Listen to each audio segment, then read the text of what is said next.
Hello, नमस्कार, आदाब, सत श्री अकाल और अस्सलाम वालेकुम। मैं मोहम्मद अहमद काज़मी लेकर आया हूं आपका पसंदीदा कार्यक्रम ग्लोबल न्यूज़। इजराइल में हुकूमत तब्दील होने की पूरी तैयारी है। इस वक्त ख़ास तौर से हालिया जंग के बाद बड़ा सवाल ये है कि क्या इजराइल की नई सरकार फ़िलिस्तीनियों के मामले में नेतन्याहू सरकार से कुछ अलग होगी।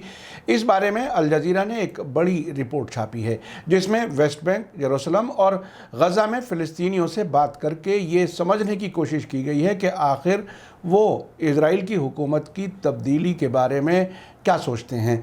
जो नतीजा अल जज़ीरा ने निकाला है वो बहुत ही दिलचस्प है। इसमें कहा गया है कि सरकार कोई भी हो, फ़िलिस्तीनियों को कोई फ़र्क नहीं पड़ता, क्योंकि सभी इजरायली हुकूमतों का रुख फ़िलिस्तीनियों के ख़िलाफ़ ही रहता है। इसलिए आम तौर से फ़िलिस्तीनियों को ये शक है कि प्राइम मिनिस्टर बेंजामिन नेतन्याहू को बदलने की वजह से उनकी ज़िंदगी में कोई बेहतरी आ जाएगी। फ़िलिस्तीनियों का कहना है कि प्राइम मिनिस्टर बेंजामिन नेतन्याहू के बदलने के बाद भी नई सरकार राइट विंग एजेंडे पर ही काम करेगी। महमूद अब्बास वाले फ़िलिस्तीन लिबरेशन ऑर्गेनाइजेशन PLO के नुमाइंदे बासिम अल सालेही ने कहा है कि Naftali Bennett prime minister Netanyahu से कम शिद्दत पसंद नहीं हैं। वो ये जाहिर करना यकीनी बनाएंगे कि वो सरकार में कितने शिद्दत पसंद हैं। नफ्ताली बेनेट वेस्ट बैंक के उन हिस्सों पर कब्ज़ा करने के ज़ोरदार हामी रहे हैं जहां इजराइल ने 1967 की जंग के दौरान कब्ज़ा किया था। हालांकि हाल के दिनों में बेनेट ने मौजूदा हालात को जारी रखने यानी स्टेटस को रखने की बात कही है, जिसमें फ़िलिस्तीनियों के लिए शर्तों में कुछ ढील दी गई है। उन्होंने कहा कि इस सिलसिले में मेरी सोच टकराव को कम करने की है। हम इसका हल नहीं करेंगे, लेकिन जहां भी हम हालात में सुधार कर सकते हैं, जैसे फ़िलिस्तीनियों के लिए ज़्यादा क्रॉसिंग पॉइंट, बेहतर ज़िंदगी, ज़्यादा कारोबार, ज़्यादा इंडस्ट्री वगैरह, हम कायम करने की कोशिश करेंगे। चारों तरफ से घिरे गज़ा पट्टी पर हुकूमत करने वाले हमास के स्पोक्सपर्सन हाज़म कासिम का कहना है कि इससे कोई फ़र्क नहीं पड़ता कि इजराइल पर कौन हुकूमत करता है।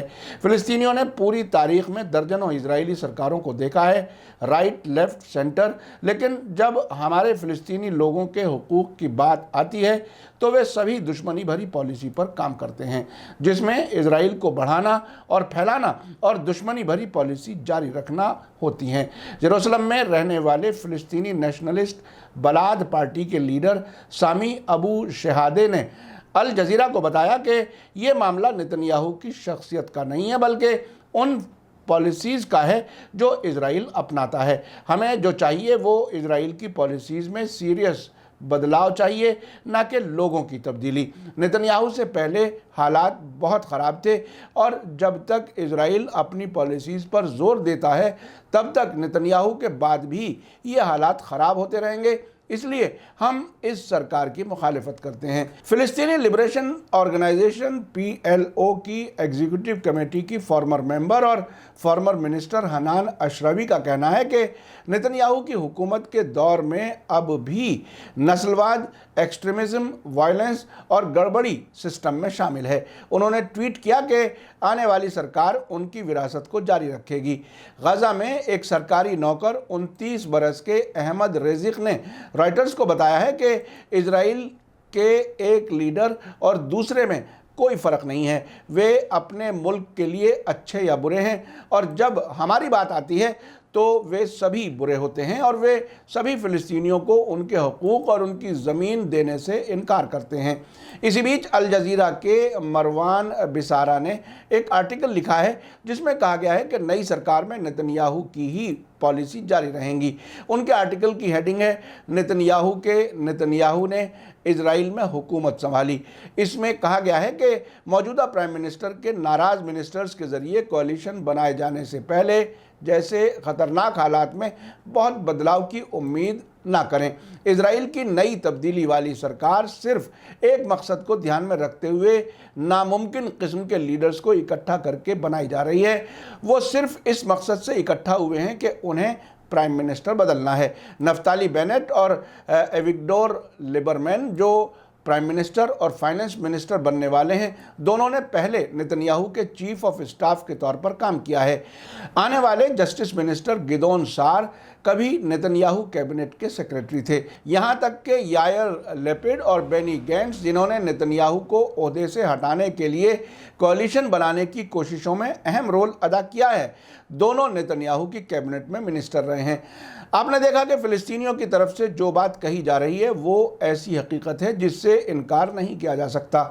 इजराइल फ़िलिस्तीन पर कब्ज़ा करके बनाया गया है। उनसे फ़िलिस्तीनियों से हमदर्दी की उम्मीद करना बड़ी हकीकत से चश्मपोशी करना ही समझा जाएगा। मेरा तो यकीन है कि जो 1967 की जंग में कब्ज़ा किए गए इलाकों को खाली कराने की उम्मीद रखते हैं, वो भी खुद को और फ़िलिस्तीनियों को धोखा ही देते हैं। इस सिलसिले में ईरान के लीडर्स का साफ कहना है कि इजराइल को आखिरकार ख़त्म होना है, उससे कम फ़िलिस्तीन का कोई हल नहीं हो सकता। आखिर में आप बताइए कि क्या आप भी फ़िलिस्तीनी लोगों की तरह समझते हैं कि इजराइल में सरकार कोई भी हो, फ़िलिस्तीनियों को हक़ नहीं मिलेंगे? आप अपनी राय कमेंट्स में लिख सकते हैं। आखिर में आपको याद दिला दूं कि अगर आपने अभी तक media star world YouTube channel subscribe नहीं किया है तो सब्सक्राइब कर लें और घंटी दबाना ना भूलें। और अगर आप हमें फेसबुक पर देख रहे हैं तो हमारे पेज को लाइक करें ताकि हमारी हर वीडियो की खबर आपको सही वक्त पर मिल सके। इसी के साथ मुझे दीजिए इजाज़त। ग्लोबल न्यूज़ का ये एपिसोड आपको कैसा लगा कमेंट्स में लिखें। थैंक यू, धन्यवाद, शुक्रिया। जय भारत, जय हिंद। मीडिया स्टार वर्ल्ड के और वीडियो देखने के लिए हमारे चैनल को सब्सक्राइब करें और सीधे नोटिफिकेशन पाने के लिए बेल आइकन दबाएं। और अगर हमारी खबर सच्ची और अच्छी लगे तो अपने व्हाट्सएप, इंस्टाग्राम, फेसबुक और ट्विटर अकाउंट पर ज़रूर शेयर करें।